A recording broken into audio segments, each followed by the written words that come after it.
Bon, aujourd'hui vidéo réaction. Vultech, les 24 heures du Mans, c'est une private joke entre moi et mes potes. Donc je vais critiquer, je vais pointer tout ce qui va pas dans la vidéo. Toutes les erreurs, même les plus infimes, pour être le plus précis. Donc moi je suis un no-name. Hein. J'ai été aux 24 heures du Mans 2-3 fois en spectateur. C'est juste j'aime bien l'histoire des 24 heures et je pense pas que la vulgarisation permette aux créateurs de contenu de dire de n'importe quoi. Donc c'est pour ça que je vais rétablir la vérité sur certains points. Mais voilà, tout dans l'humour et tout. Il y a pas de, c'est à l'américaine, c'est en freestyle, il n'y a pas de micro, il n'y a rien. Donc let's go, c'est parti. Vultech, les 24 heures du Mans, vidéo de 25 minutes. J'ai skippé la pub au début. Hein. Désolé pour NordVPN, je sais pas qui sponsorise.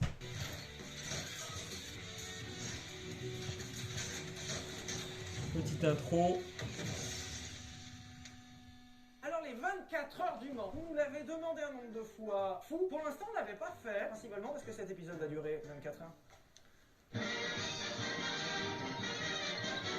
Alors on va faire vite. Les 24 heures du Mans, c'est quoi? L'une des courses les plus mythiques du monde. Il y a des courses plus ou moins prestigieuses, c'est-à-dire il y a des courses qui sont plus ou moins enviables pour les pilotes. Alors ça c'est incroyable. C'était Walter Roll qui l'expliquait dans le Grand Tour.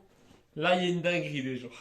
Alors, en plus le truc c'est que c'est ce que je reproche aux vidéos Vultech, Villebrequin, les trucs un peu pour la connaissance et les trucs de vulgarisation de l'histoire. C'est des infos toutes bêtes, toutes simples à trouver, mais soit elles sont de montage, elles sont à l'écran et il les dit pas ou il les dit mal, ou soit c'est faux alors que ça prend 2 secondes à rechercher. Donc là il dit Walter Röhrl, c'est Walter Röhrl, ça se dit, il y a un R et il y a son blaze à l'écran, cette ancienne légende allemande, championne du monde des rallyes, etc. Son nom est à l'écran, il est bien orthographié, mais il le prononce n'importe comment. Enfin, je sais pas. Après, voilà, c'est un détail. On va dire que c'est un détail. Mais bon, quand Le même. B d'ailleurs, etc. C'est incroyable. En fait, quand t'es pilote, tu n'as pas forcément envie de tout faire. Il y a beaucoup de pilotes d'ailleurs qui l'ont dit dans leur carrière. Il y a des courses qu'ils aiment pas. Parce que le circuit leur plaît pas, parce que le circuit est pas intéressant, parce que voilà. Et du coup, ça fait en sorte qu'il y a des courses qui sont plus ou moins prestigieuses de par le circuit, de par l'histoire qu'elles portent et de par aussi souvent le danger qu'elles amènent. Et les 24 heures du Mans remplissent toutes ces cases. Ouais, c'est un peu un lieu commun, mais c'est vrai. Les 24 heures du Mans, déjà, c'est l'une des courses les plus vieilles de l'histoire de l'automobile. C'était fait pour la. Bon, alors là, il y a une erreur assez énorme. Il nous dit que les 24 heures du Mans sont une des courses les plus vieilles de l'histoire automobile. Donc c'est vrai jusqu'à un certain point, c'est-à-dire que ça date de 1923, première édition. Il y avait des courses qui existaient depuis la fin du 19e siècle. Les courses plus anciennes, il y en a plein, Pikes Peak, le Bol d'Or, le Tourist Trophy sur l'île de Man qui était en voiture et en moto, ça date de 1907. Donc ça c'était plus ancien. Donc après oui ok ça date des années 20. Donc c'est une période assez ancienne, ça a plus de 100 ans. Mais c'est pas vraiment l'une des plus vieilles courses de l'histoire. Il y en a beaucoup plus qui sont plus vieilles. Les 500 miles d'Indianapolis c'est plus ancien. Donc c'est pas vraiment, c'est pas la vérité. On pourrait croire que c'est vraiment l'une des courses pionnières et tout, alors que c'est pas le cas pour le coup. En 1923, ça fait quasiment 100 ans, ça c'est cool. C'est beau. Il y a eu une année Bon, la vidéo date d'il y a 3 ans, donc maintenant le centenaire est passé, elle date de 2021, donc bon. J'essaierai de corriger s'il y a des inexactitudes liées à la sortie de la vidéo, à la date de la Ça sortie va de la être vidéo. en 2024, les 100 ans. En 2020, c'est 88e édition. J'ai même pas réalisé la page Wikipédia. Bah, ça, tu vois, c'est un chiffre que j'avais en tête. Moi j'ai un chiffre. La taille de ma bite, ça je l'ai. 88. L'une des plus grosses dingueries de la vidéo tout de suite, parce que ça, c'est induire ceux qui regardent la vidéo en erreur. Il dit que ce sera bientôt les 100 ans. Bon, la vidéo date de 2021, donc ok, le centenaire est passé depuis. Mais il dit qu'il n'y a eu qu'une année d'interruption. Sauf qu'aux 24 heures du Mans particulièrement, il y a une différence entre le nombre d'éditions disputées et le nombre d'années d'existence de la course. La course date de 1923, donc le centenaire a eu lieu en 2023. Mais par contre, il n'y a pas eu 100 éditions. Il y a eu des années d'interruption, mais pas celle qu'il dit. Il prétend que il n'y a pas eu de course en 2020, parce qu'à cause du Covid à l'époque, hein, voilà. Sauf qu'il y a bien eu une course, elle s'est disputée à huis clos, c'est Toyota qui a gagné. Par contre, il n'y a pas eu de course en 1936, année où la France était paralysée par les mouvements de grève et les mouvements sociaux, etc. Ainsi que de 1940 à 1948. Donc il y a eu une épreuve en 1939, juste avant le début de la guerre, à quelques mois du début de la Seconde Guerre mondiale. Et ça a repris en 1949 parce qu'il a fallu reconstruire le circuit qui avait été détruit, etc. Il a été construit avec de meilleures infrastructures et tout. Donc là, grosse erreur. Si je dis pas de bêtises, l'année 2022, c'était la 90e édition. Et du coup, là, on est en janvier 2025, pardon. Du coup, cette année 2025, on fera la 92. 92, c'était l'an dernier. Non, 91, c'était l'an dernier. 92, 93e édition des 24 heures en 2025. Si je dis pas de bêtises. Hein. 88. Là, il y a le générique Pornhub qui vient de partir. Ah oui. Je suis sûr qu'il y a beaucoup de gens qui n'ont pas la ref. C'est-à-dire, ils entendent juste une musique rigolote à chaque fois que tu fais ça. Ah, le mec, il parle de sa bite. J'ai la ref, ma gueule. C'est quand même Alors, il y a incroyable. que 2-3 commentaires qui commencent à dire que c'est un peu lourd. Un peu comme la bite. Un peu, finalement. ouais. C'était un peu lourd déjà en Voilà, 2021. innove. Sors une blague innovante maintenant. Après, voilà. Non, Pour l'humour. non. Bah, tu m'as demandé de sortir un truc. Bon alors ça a été fait pour la première fois en 1923, c'est l'une des courses les plus vieilles du calendrier automobile qui existe encore de nos jours, c'est-à-dire que il y a presque 100 ans, il y a déjà des mecs qui avaient pour idée de conduire 24 heures d'affilée sur une piste de l'enfer. Et en plus à l'époque... Alors, contrairement à une idée assez populaire, c'est dommage qu'il n'en parle pas, c'était pas la première course de 24 heures déjà dans l'histoire. Je crois que c'est un concept qui est né aux États-Unis, il me semble. Mais même en France, puisque le bol d'or est plus vieux d'1 an. Le bol d'or a commencé en 2022. Oh, en 1922, pardon. Ah, je laisse au montage. 2022, ça va pas.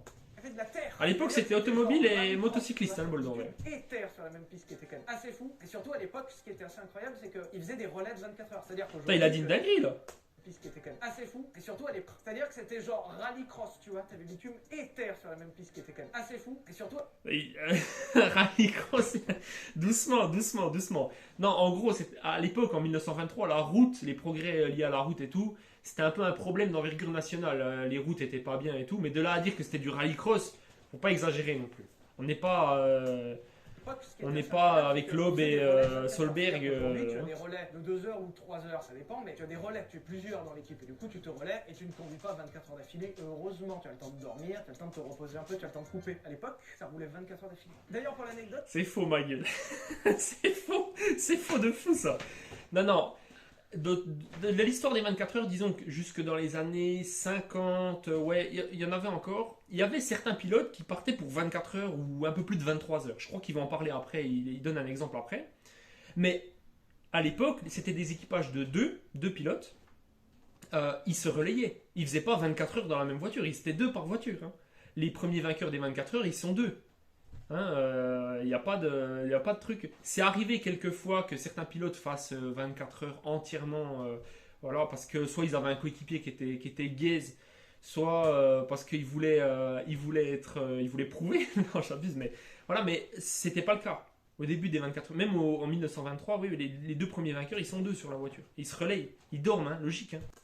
d'ailleurs, pour l'anecdote, il y a un pilote français qui s'appelait Pierre Rosier en 1950 qui a fait le plus long relais suivi d'une victoire. Et le mec. Alors là, énorme erreur aussi, que je comprends pas.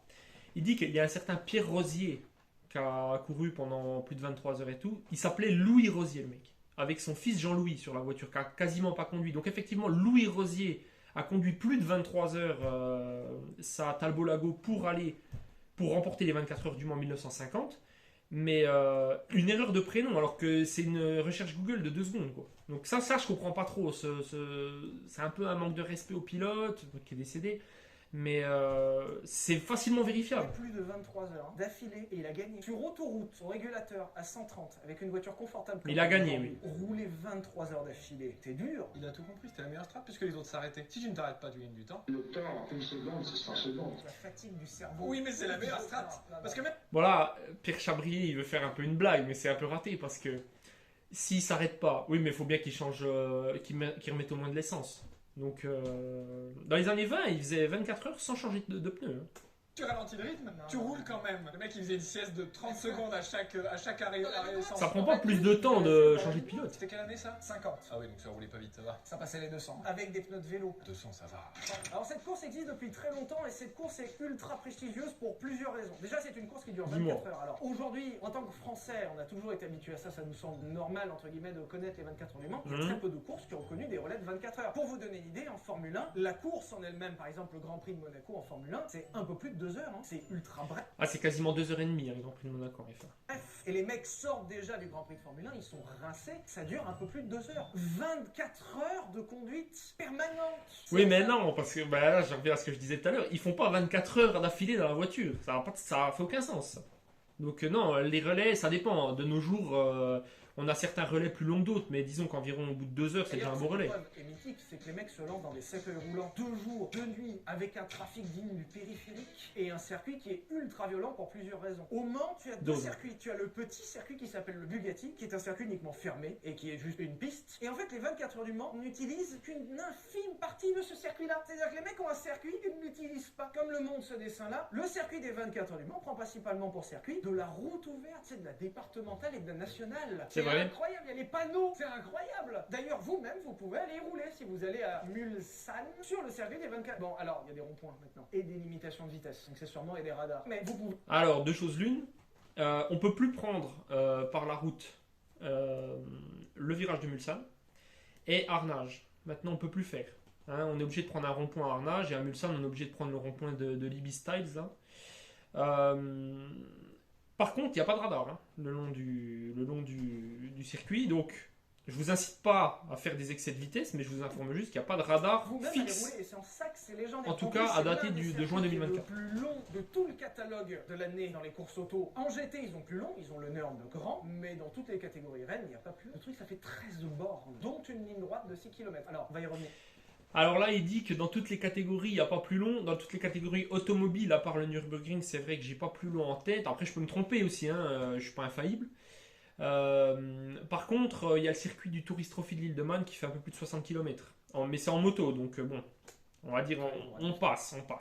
Oui, il y a pas mal de choses qui s'y sont déroulées sur cette petite ligne droite, tout ça. Et du coup, ce circuit est tellement mythique qu'il fait partie d'une appellation, alors qui n'est pas officielle, mais ça fait partie d'une appellation qui s'appelle la triple couronne. C'est Alonso qui l'a relancé il n'y a pas longtemps. Des épreuves mythiques à ce point, il n'y en a pas des masses. Et on peut en compter globalement 3. Tu as les 24 heures du Mans qui sont fous par cet aspect route ouverte, longueur du circuit, longueur de la ligne droite et durée, c'est-à-dire jour et nuit. Tu as le Grand Prix de Monaco en Formule 1. On n'a pas eu l'occasion de le faire, mais vraiment c'est un truc à faire en sa vie une fois parce que c'est ultra bling bling entre les mecs qui viennent voir la course depuis leur yacht. Ils se garent en marche arrière, ça ils font. Ouais. Ils arrivent dans la marina et se garent. Petite blague, ça va. En bas là, l'ambiance est folle. L'atmosphère légère. Et Monaco est mythique principalement quand tu fais un dépassement en tant que pilote de Formule 1. Chaque dépassement est une tentative de suicide. À chaque endroit. Chaque dépassement est une tentative de suicide à Monaco. Faut te jeter et à chaque endroit t'as une chance sur deux de mourir parce que tu sors t'es mort. Point. Une chance sur deux de mourir. En F1 à l'heure Et actuelle. il y a une autre course qui est donnée mythique, c'est 500 miles. Je dis pas que c'est pas dangereux, le Grand Prix de Monaco, mais il est pas plus dangereux qu'un autre circuit, je pense. Hein. Et il n'y a pas plus d'accidents graves à Monaco qu'ailleurs, il me semble pas en tout cas. C'est-à-dire Ces dernières la années. course la plus ouf des États-Unis. Le circuit est mythique, le circuit est fou. La course en elle-même est folle parce qu'elle est très longue et parce qu'il y a des vitesses qui sont hallucinantes. Les mecs sont souvent à plus de 300, donc c'est assez incroyable. Donc du coup, c'est un peu les 3 épreuves phares, même s'il y en a d'autres, c'est les 3 épreuves phares du calendrier annuel. Et du coup, il y a eu un concept, alors c'est informel, de triple couronne, c'est-à-dire dans les pilotes, il y a les gens qui gagnent, qui sont déjà ouf. Dans les pilotes, il y a les gens qui gagnent genre ces 3 épreuves-là, c'est-à-dire 24 heures du Mans, 500 miles d'Indianapolis et Grand Prix de Monaco. Et il y en a qu'un seul qui a réussi cet exploit-là, qui est Graham Hill, qui ironiquement est mort peu de temps après avoir complété cette triple couronne. Le prochain. Alors là, il parle de Graham Hill et qui a gagné la triple couronne, ok. Par contre, il dit, ironiquement, il est mort quelques années après, comme s'il voulait faire passer le truc pour... il mettait sa vie en danger et tout, etc. Mais Graham Hill, quand il gagne les 24 heures du Mans, 1972, il est déjà assez vieux. Il meurt dans un accident d'avion en 75, il me semble. Ça va vérifier, mais il me semble que c'est 75. Donc ça n'a pas vraiment de rapport avec le sport mécanique. C'est un peu misleading, un peu. Prétendant à la triple couronne, entre guillemets, c'est Fernando Alonso. Il lui manque que les 500 miles d'Indianapolis et il y a participé en 2020. Il a fini loin. T'es une merde, Alonso, t'es une merde. Tu sais. Là, sur le ton de la blague, il dit c'était une merde et tout, mais je suis pas spécialiste de l'IndyCar et tout, mais il me semble qu'il y a une année, il était vachement bien placé et c'est son moteur qui a lâché. Va conduire, Fernando. Si tu nous regardes, parce qu'il parle français, si tu nous regardes, Fernando, tu es le bienvenu. Les clés du multiplat sont à toi. On te les prête. Moi, je lui donne. En tant que président de Vibro Account, j'en ai rien à foutre de ce que dit le petit personnel là-bas. Et moi, je peux te licencier quand je veux. Mais moi aussi. Alors oui. C'est marrant d'entendre ça avec la tournure que ça a pris le duo. Je te licencie. Ah ouais. Oui. Eh bien, je te licencie avant. Oh putain. Eh, c'est toi qui es viré. Je précise, mais l'idée de ce bulletin ne sera pas d'être exhaustif, c'est-à-dire on ne va pas tout citer. Il y a Dieu plus merci. de 100 ans de course à lister, ça serait incroyable qu'on passe en revue tous les épisodes. Le Mans aussi, il faut prendre en compte que c'est un grand lieu d'innovation. Il y a énormément de choses qui se sont inventées au Mans, notamment les freins à disque. Aujourd'hui, c'est vrai. Parce que les en partie. toutes des freins. Ça a été inventé au Mans, mais ça existait. Je crois que ça existait déjà dans l'aviation. disque à l'avant. Mais la première fois que le frein à disque a été testé, c'était au Mans. Ça, c'est génial. Alors, Jaguar, pour l'anecdote, donc il s'était pointé, il n'est pas dit à grand monde. Et à l'époque, la plupart des voitures étaient équipées de freins à tambour. On retrouve encore à l'arrière de certaines voitures. Ça freine, mais ça a beaucoup moins de mordant. Et ça freine moins. C'est plus à voir comme un gros ralentisseur. C'est un freinage qui est plus lissé. Ce qui était drôle, c'est que la première année, personne n'était au courant. Et donc, ils ont lancé les Jaguars comme ça. La première édition, ça a failli se terminer en accident à chaque virage parce que les Jaguars pouvaient piler vachement plus tard que les autres voitures. Parce que justement, tu pouvais avoir cette attaque dans le frein. Ils arrivaient derrière les gens en disant mais moi je peux freiner là-bas. Sauf que les autres gens, enfin un tambour, bah eux ils devaient freiner vachement plus tôt. Ça devait être terrifiant. Il y a eu beaucoup de... Je suis pas sûr du truc de. Ils ont failli se caramboler et tout à cause de leur frein à disque. Je suis pas au courant de l'anecdote en tout cas. Peut-être qu'il a des infos que j'ai pas. Innovation aussi sur l'éclairage. Avec Mais oui, sinon c'est juste Jaguar en 53 les freins à disque. Anti-brouillard au Mans, parce qu'effectivement, alors sur route ça sert pas souvent, parce que quand il y a du brouillard tu ralentis en général, sauf Pierre Chabrier sur le périphérique bien sûr, mais au Mans c'est pas parce qu'il y a du brouillard qu'ils vont ralentir. Non, parce que le concept des 24 heures de Mans, je sais pas si vous avez compris, c'est que c'est une course, en fait il faut aller vite. Quand il fait nuit, il faut continuer d'aller vite quand même. Quand il y a du brouillard, pareil. Quand il pleut aussi. Ah, et merde. du coup, bah en fait, il faut continuer tout le temps. Ah bah merde. J'allais dire la neige, mais du coup la neige, souvent en juin, il y en a moins, c'est vrai. Non mais c'est vrai. Moins soit en septembre, c'est C'est rare. vrai qu'il y en a moins. Ça peut arriver, hein. C'est arrivé la grêle. Grêle c'était pas Ça drôle. va pas être drôle. Non, Ça va pas être c'était marrant drôle. du tout. Ce qui est incroyable, et c'est là où on voit que les pilotes sont ouf. En fait, j'ai jamais trop compris à quoi il servait Pierre Chabrier dans les vidéos Vultech là, parce que il donne aucune info. C'est Sylvain qui est face cam. Il arrive avec ses blagues peut-être. Quand il y a du brouillard, les mecs ne coupent pas plus, c'est-à-dire que les temps autour ne s'allongent pas beaucoup plus. Le circuit déjà ils l'ont en Le tête. tracé du circuit pourrait le faire les yeux fermés presque en fait. Voilà, ils se remettent juste pour faire un petit On n'est pas dans Michel Vaillant hein, pour ceux qui ont la ref. brouillard arrière qui éclaire beaucoup plus fort et qui du coup il arrive à te discerner dans le brouillard, mais juste les mecs coupent pas. Il y a eu beaucoup d'innovations sur l'éclairage principalement puisque une grande partie de la course se déroule de nuit quand même, c'est appréciable aussi. Ouais, il fait noir complet devant toi, j'ai allumé mes phares, c'est bien. Petit on-board d'une LMP2. Les 24 heures du Mans ont été un lieu de progression de l'aérodynamisme fou pour la simple et bonne raison que voici le circuit des 24 heures du Mans avant les années 90. Et vous remarquerez que là, il y a un grand bout droit là. En fait, c'est une ligne droite qui fait presque 6 bornes. Et où, jusqu'à qu'ils mettent des chicanes au milieu, et je vais vous expliquer pourquoi, c'était flat out, comme disaient les Anglais, c'est-à-dire à bloc tout le long. En sortie de virage jusqu'au freinage. Déjà, le premier virage, là, le grand droit, sort, ils sont à 200. Et pendant 6 bornes, Alors quand il parle du grand droit duquel ils sortent à 200, il fait référence au virage du Tertre Rouge, hein, pour ceux qui connaissent un peu. Alors aujourd'hui ils sortent à environ 200, mais parce que le virage a été vachement aplati, l'angle a été réduit. Avant, dans les années 70, quand on était au paroxysme de la recherche de vitesse aux 24 heures du Mans, pour les usines de pointe, hein, j'entends, je pense au 917 qui prenait quasiment 400 hein, déjà, dans les années 70, le Tertre Rouge était vraiment un virage quasiment à l'angle droit. Donc il sortait pas à 200. Mais bon voilà, juste petite précision, c'était pas une erreur en soi.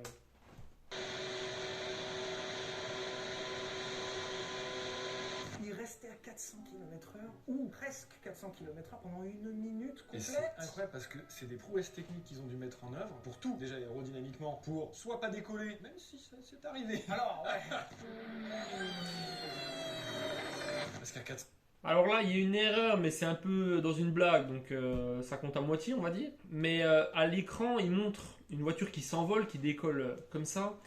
Sauf que c'est la Porsche 900 GT1 de Yannick Dalma, à Petit Le Mans 98, donc c'est à Road Atlanta aux États-Unis. Donc c'est pas aux 24 heures du Mans l'image. Donc c'est un peu, voilà, c'est un peu trompeur quoi. Kilomètre-heure, la voiture, ce qu'elle prend en nez, Le temps paraît très long. t'es à bloc du bloc, t'es là...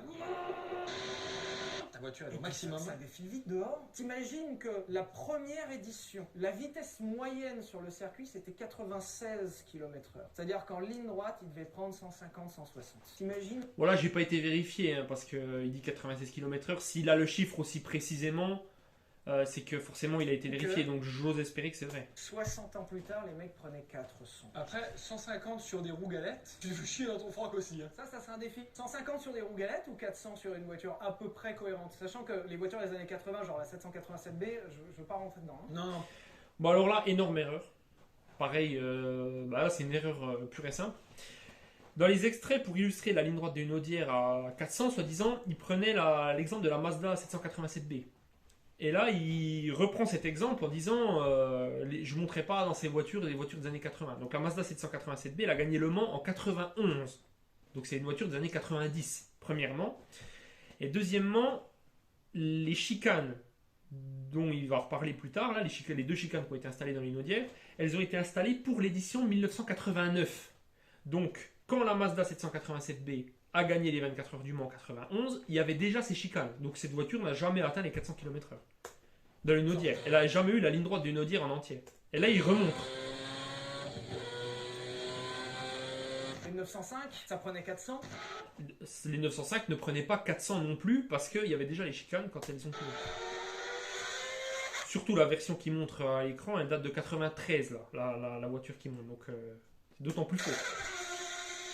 Même dans les Ford GT40, hein, les mecs qui prenaient 350, ça devait faire vite. Hein.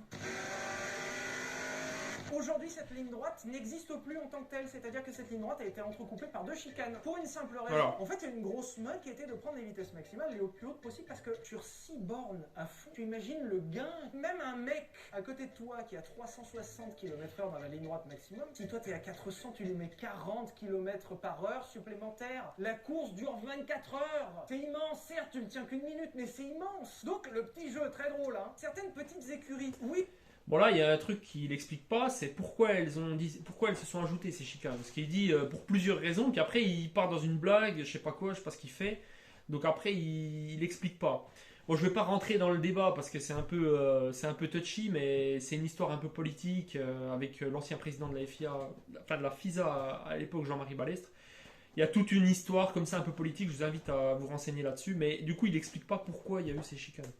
Tu as des constructeurs, c'est-à-dire qui ont la puissance de frappe d'un constructeur et donc l'ingénierie d'un constructeur, où il y a des mecs avec des gros cerveaux qui font des grosses voitures avec des réglages fous, où ils sont illimités. Donc tu ne peux pas lutter par exemple un Porsche officiel, un Toyota officiel, un Peugeot officiel. C'est tout le temps les teams officiels qui gagnent. On peut rivaliser avec Peugeot officiel, c'est sûr en tout cas. C'est normal, ils ont plus de teams et le plus de petite blague, mais mais voilà. Beaucoup de compétition client. Si tu as l'argent, tu peux t'engager toi aussi. Par exemple en GT, tu peux t'acheter une 488 GT. En plus Ferrari te la vend directement. Juste la voiture. Ça, oui, on peut aller, si tu as les sous, tu peux juste acheter ta voiture, tu peux courir 24 heures du Mans en tant que gentleman driver, on va dire. C'est plus vrai à l'heure actuelle. C'était vrai par le passé, mais aujourd'hui, en 2021, même quand il faisait la vidéo, 2021, 2022, 2023, 2024, on peut plus s'engager aux 24 heures du Mans comme ça. Quand tu vois les équipes qui sont en LMGT3 actuellement, c'est que des grosses équipes de GT qui ont fait leurs armes en Europe et tout. À la limite, si tu as de l'argent, tu vas pouvoir sponsoriser une caisse, mais que tu loues ou qui va être engagée par une grande équipe de GT, comme AF Corsia en GT3. Quoi. Donc tu peux plus vraiment, comme à l'ancienne, t'achètes la voiture, elle est à toi, tu l'engages au 24. C'est pas possible.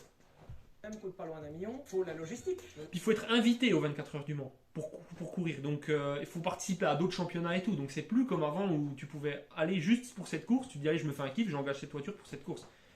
On est l'homologation. Je sais pas si vous étiez rendu compte, le sport automobile, c'est un sport qui coûte de l'argent. L'automobile en général, hein, même nos tournages nous coûtent une couille. Mais alors le sport autour, les 24 heures du Mans, c'est au moins 1 million.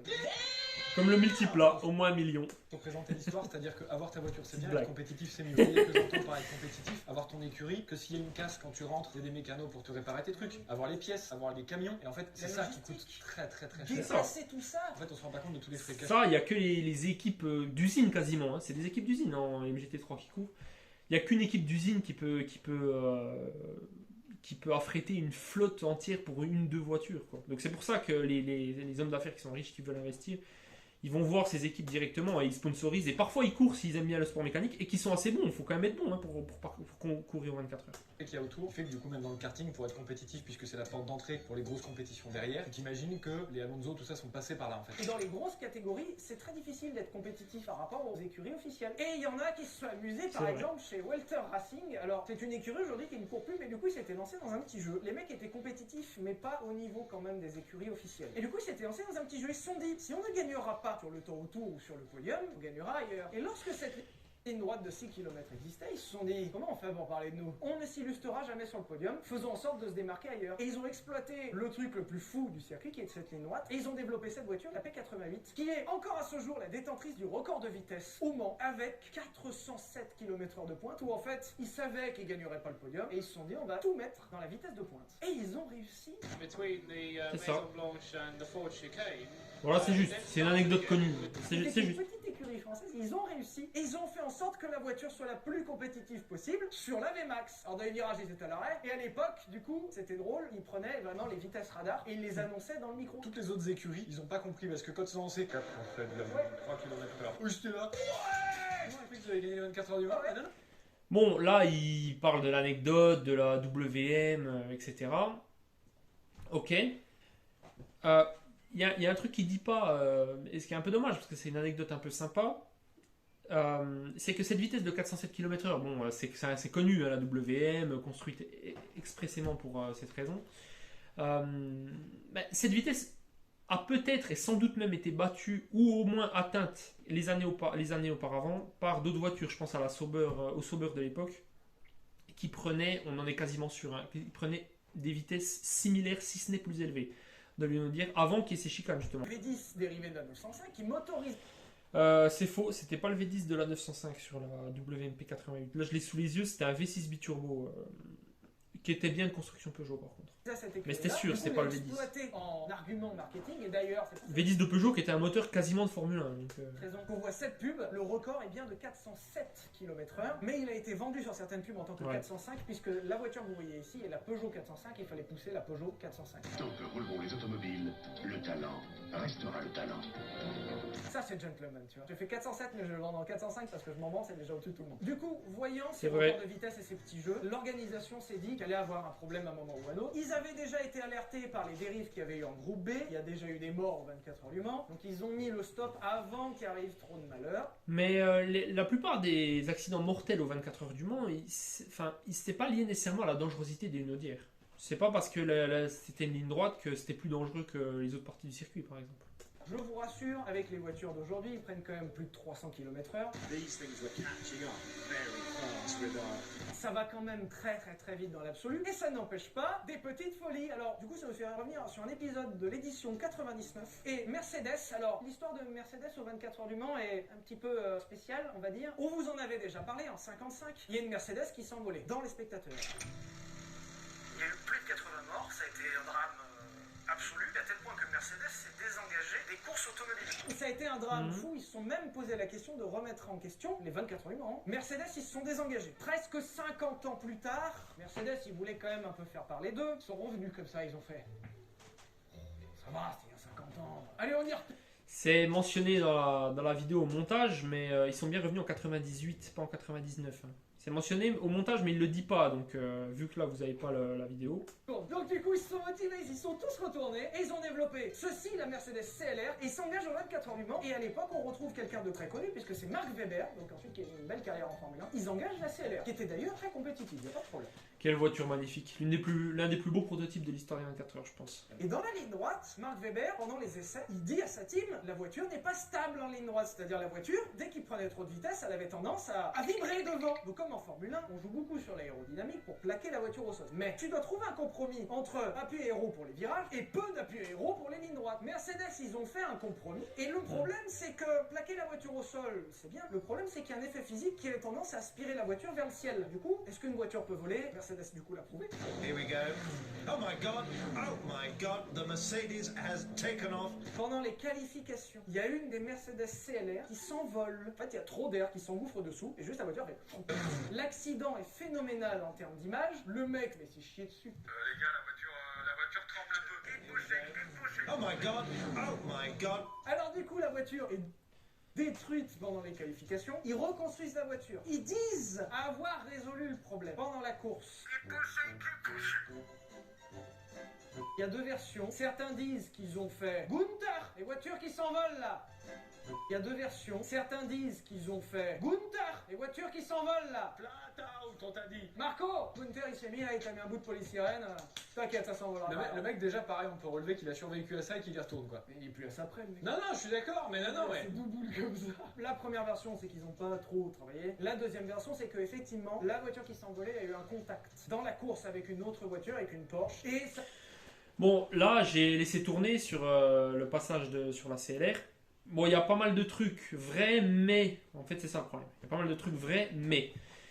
La CLR s'est envolée 3 fois. En 24 heures du Mans 99. 2 fois, c'était Mark Webber la victime. Et une fois, Peter Dumbrake. l'image qu'on connaît. Alors, oui, il y avait un problème de conception sur la voiture, parce que ça, c'est pas expliqué, donc je l'explique. Problème de conception sur la voiture qui était très longue. Donc ça expliquait pourquoi elle s'envolait. Ça a été mentionné au moment du développement, au moment des essais, mais ça n'a pas été pris en compte par les ingénieurs Mercedes. Donc la voiture s'envole 2 fois aux mains de Mark Webber, une fois aux mains d'un autre pilote, Peter Dumbrek, qui n'est pas cité. Ils s'en sortent tous indemnes.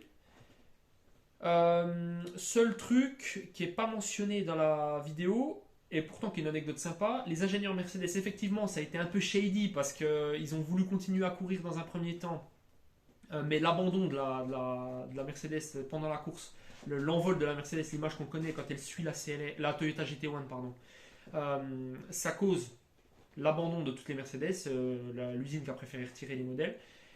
Mais entre-temps, entre l'avant-dernier envol, ils avaient appelé Adrian Newey, l'ingénieur de Red Bull en F1, pour trouver une solution en dernier recours. Donc ça c'est marrant que Newey ait contribué à ça. La voiture au sol un petit peu, et donc c'est peut-être pour ça que la voiture s'est envolée. On ne saura jamais réellement puisque la voiture a été détruite. Transition GT40. Alors je vous résume rapidement, c'était juste la guerre entre Enzo Ferrari et Henry Ford Jr. Enzo Ferrari, on en a parlé 1000 fois, créateur de Ferrari, vraiment représenté comme un monsieur d'un certain âge particulièrement aigri, que personne n'aime mais que tout le monde est obligé de sucer parce que c'est Enzo Ferrari et qu'il a niqué. Abuse pas quand même. C'est Enzo Ferrari. Le game, au fond d'un petit atelier en Italie avec son café, sa clope, son journal, qui envoie chier tout le monde. Tu dégages! Henry Ford Jr., américain, avec un boulard gigantissime Il caricature, mais bon voilà, on va dire que c'est pour la blague. d'être le fils d'un des pères fondateurs de l'automobile. Il paraît qu'en termes de connard, c'est un sacré gros. Ouais, bah, Dans ouais, les années on peut le 60, dire. C'était un proche du régime d'Adolf Hitler. Hein. Ford a une image un peu vieillissante. Ils font des grosses voitures qui s'adressent vraiment à des... Bon, en vrai, je vais passer le truc de Le Mans 66 parce que vous avez peut-être déjà vu le film. Bon, même s'il y a des inexactitudes dans le film, c'est pas une période qui m'intéresse de trop en vérité. Et Puis, de mémoire, parce que je l'ai déjà vu avant la vidéo, il dit pas d'ineptie complète, mais c'est soit mal expliqué, soit pas expliqué jusqu'au bout. Donc je pense que c'est assez long en Je voulais plus. pas se casser le cul. Son bébé, c'est compris. Ouais, Pardon, ouais, les ouais. même pas. Le constructeur est sur la piste. Il y a eu une bagarre incroyable entre un pilote et l'organisation. Je vous présente Jackie X. Qui n'est pas un acteur de film de cul. Hein. Alors, Moi, je vous le dis tout de suite, hormis la blague vaseuse, il n'y a jamais eu vraiment de conflit entre Jackie X et l'organisation. Appeler ça un conflit, c'est un peu exagéré. déjà, il a des séries limitées chez Porsche à son nom. Déjà dans le game, donc est un pilote belge qui pèse déjà lourdement. Et Jackie X, voyez-vous, il a fait Le Mans plusieurs fois puisqu'il l'a gagné 6 fois. Donc il est le deuxième pilote à avoir le plus gagné Le Mans derrière Tom Christensen qu'on appelle le roi du Mans. Et Jackie X, Là, c'est une dinguerie de dire ça. C'est vraiment une dinguerie de dire ça parce que c'est Monsieur Le Mans, Tom Christensen. Surnom qui était autrefois attribué à Jackie X. Parce qu'il a gagné 9 fois. Mais ça c'est une recherche Google. C'est fait en balle, quoi. Tu vois, je comprends pas pourquoi il appelle ça le roi du Mans. Personne n'a jamais dit ça sur Tom Christensen. Elle était tube à la fois. gros problème. Avant l'année 69, il y avait ce qu'on appelle le départ Le Mans. C'est quelque chose qui a été fait quasiment dès le début. C'est avant l'année 70, du coup. Puisque ça se passe en 69. Ce qui va expliquer. Le départ Le Mans, c'est pas compliqué. Donc, dans la ligne droite des stands, vous aviez un côté de la ligne droite avec les voitures garées en épi et de l'autre côté les pilotes. Et c'est pas compliqué. Le mec, il battait le drapeau. Et au moment où le drapeau tombait, il fallait courir de l'autre côté, monter dans ta voiture, démarrer et partir. Ce qui faisait que ça donnait un côté ultra aléatoire à la course. Forcément, vous vous doutez bien. Il y a forcément Michel, il a pas attaché ses lacets, il s'est pris la gueule au milieu. Il y a forcément Michel, il s'est coincé les doigts dans la porte. Ils étaient dans la grille. Le bordel que c'était. Mais par contre, c'était magnifique. Bah oui, c'est super, hein. C'est dangereux, quoi. Et au début, ce départ-là existait puisque les voitures étaient ouvertes. Et pire, il n'y avait pas de ceinture. Ils arrivaient, ils sautaient et c'était parti. D'ailleurs, ça donne lieu à une anecdote, notamment chez Porsche. Il n'y a pas vraiment d'explication sur pourquoi le département. Après, je pense que la CEOS dans les années 20 voulait surtout se démarquer. Et surtout, à l'époque, les pilotes devaient, dans leur voiture découverte, hein, leur voiture des années 1920, donc voilà, des tromblons, quoi, ils devaient monter une capote sur la voiture pour certifier que la capote était bien de série et que la voiture était bien de série, parce qu'à l'époque, c'était des voitures de série. Donc, enfin, en partie. Donc voilà, c'est pour ça que le pilote devait traverser la piste, monter la capote, partir, faire, je crois que c'était 20 tours avec la capote montée avant de pouvoir l'enlever, parce que ça faisait perdre du temps. Puis vu que les constructeurs essayaient de gagner du temps, gagner en performance et tout, c'était des capotes, c'était des vieilles toiles en fait, et ça emmerdait les pilotes plus qu'autre chose. Donc ça a été abandonné, on a gardé le déparlement jusqu'en 69. La clé à gauche, c'est en hommage à ça. Puisqu'à l'époque, quand il y avait le déparlement, l'avantage c'est qu'il courait, il sautait dans la caisse et avec la main gauche démarrait la voiture pendant qu'il débrayait qu'avec la main droite il mettait la vitesse. Et tu gagnais une demi-seconde comme ça. C'est en ça qu'on vous répète des centaines de fois que l'automobile c'est pas juste une boîte en métal qui te permet d'aller au boulot. C'est tellement plus, c'est tellement passionnel. T'imagines cette histoire 40 ans de déparlement avec des mecs qui se sont posés la question de mettre la clé à gauche pour gagner une demi-seconde sur un départ. C'est incroyablement passionnant. Bon, 40 ans de déparlement, j'ai la flemme de calculer. Donc, Et vous vous doutez bien, c'était incroyablement dangereux. Michel qui a oublié sa clé. C'est surtout Michel qui a oublié sa ceinture. Et il n'a pas oublié sa ceinture. Là, on parle de vraiment les années 20, c'est-à-dire les voitures sont ouvertes et il n'y a pas de ceinture. À la suite, on arrive dans les années 60, quasiment 70. Les voitures déjà sont fermées, c'est-à-dire qu'il y avait une porte à ouvrir et à refermer. Donc potentiellement, les doigts qui se coincent dedans, ce qui est pas cool. Et deuxièmement, il y a eu l'apparition des ceintures, heureusement. je veux bien que la vie soit un peu goofy parfois, mais ceux qui se prennent les doigts dans la porte, Bien sûr, le règlement ils n'ont pas dû être nombreux. vérifiait qu'il fallait fermer le harnais. Tu n'as pas le choix. Fallait gagner du temps. Et qui va le vérifier une fois que t'es parti? Quand t'arrêtais sur le bord en disant pop pop, contrôle les harnais. Ils ne pouvaient pas vérifier. Et donc, vous vous doutez bien, quand tu t'en sors pas bien, attaché à un harnais, ça peut durer 20 secondes. Et donc, tu peux partir dernier, même si t'as été premier. Sur le premier relais, les mecs ne mettaient pas la ceinture. Et parfois même, ils partaient avec la porte mal fermée. Donc, il y a un monsieur qui s'appelle Jackie X, qui était déjà un pilote émérite à la base, qui avait déjà gagné le Mans à l'époque. Donc, le mec, quand il parlait, on l'écoutait. Mais il était un peu le seul. Alors, énorme erreur, parce que Jackie X n'a jamais gagné le Mans avant cette édition. Parce que c'est ça. Je vous spoil, hein, mais ça va être sa première victoire en 1969. Parler quand même. Jackie X, il était ultra contre ce déparlement parce que c'est ultra dangereux. Lui, il voulait que le sport auto soit pérenne dans le temps et s'adapte avec son temps. Donc Jackie X, il était avec ses petits gants, son petit casque, au bout de ligne. Il donne le départ. Il y a une seule personne qui n'a pas couru, qui n'a pas bougé. C'est Jackie X. Il a mis ses petits gants, casque. Il a traversé la piste en marchant. Ils étaient tous en train de partir. Hein. C'est-à-dire que là, tu perds du temps qui peut te coûter la victoire. Hein. 1969 was to be a historical year for the 24 hours, the last ever Le Mans style start, highlighted by Jackie X walking to his Ford GT40. Il a eu le temps de s'installer. Il s'est attaché, il a mis ses petits gants, il a fermé sa porte correctement. Il est parti, il a gagné. Bon, alors il n'y a pas que... C'est dommage qu'il ne parle pas plus de cette édition mythique, parce que et en plus il gagne pour quelque chose comme 20 mètres. 120 mètres, pardon, à l'arrivée. Donc c'est rien. Et ce départ aurait pu lui coûter la victoire. Que Jackie X qui a changé ça, effectivement, il y a quelqu'un qui avait mal fermé sa porte et qui s'était pas attaché, Combo, qui du coup est mort dans la même édition. Et C'est vrai, dans les premiers instants des 24h69, il y a un homme du nom de John Wolfe, c'est dommage qu'il ne le cite pas, qui s'est tué parce qu'il n'avait pas attaché sa ceinture et sa voiture prise dans un énorme accident à Maison Blanche et ça a coûté sa... Donc Jackie X avait raison finalement.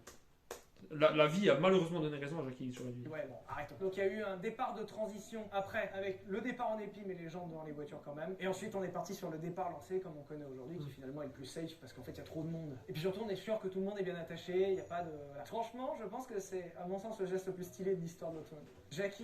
Il y a moyen, même si c'est un peu un reach, hein, mais il est dans le top 5 en tout cas. Des plus grands moments de l'histoire du sport automobile pour moi. Je vais dessus. Voilà, en tout cas, c'était un épisode très dense. J'espère que vous l'avez apprécié. On est passé en vitesse. Hein, Fini, je sur beaucoup crois. de choses, mais c'est T'es passé un peu en vitesse sur beaucoup de choses. Proposé. Abonnez-vous à cette chaîne YouTube, c'est très important. Bon ben voilà, c'est fini. Hein. C'est fini. J'espère que ça vous aura plu. J'espère avoir rétabli la vérité sur certains points. Certains points en plus qui pouvaient facilement se vérifier sur Google en une recherche. Si la vidéo fait 10 likes, je ferai peut-être la Formule 1. Ou le rallye aussi, parce que la vidéo sur le groupe B de mémoire, elle est salée aussi. Salée en erreur, assaisonnée en erreur. J'ai vu que là, il a fait un Vultec, enfin, c'est sur sa chaîne perso, hein, Sylvain Live. Il a fait un Vultec sur le record des 407 km/h, le record de la WM. Donc voilà, c'était noir, et à la prochaine. Hein.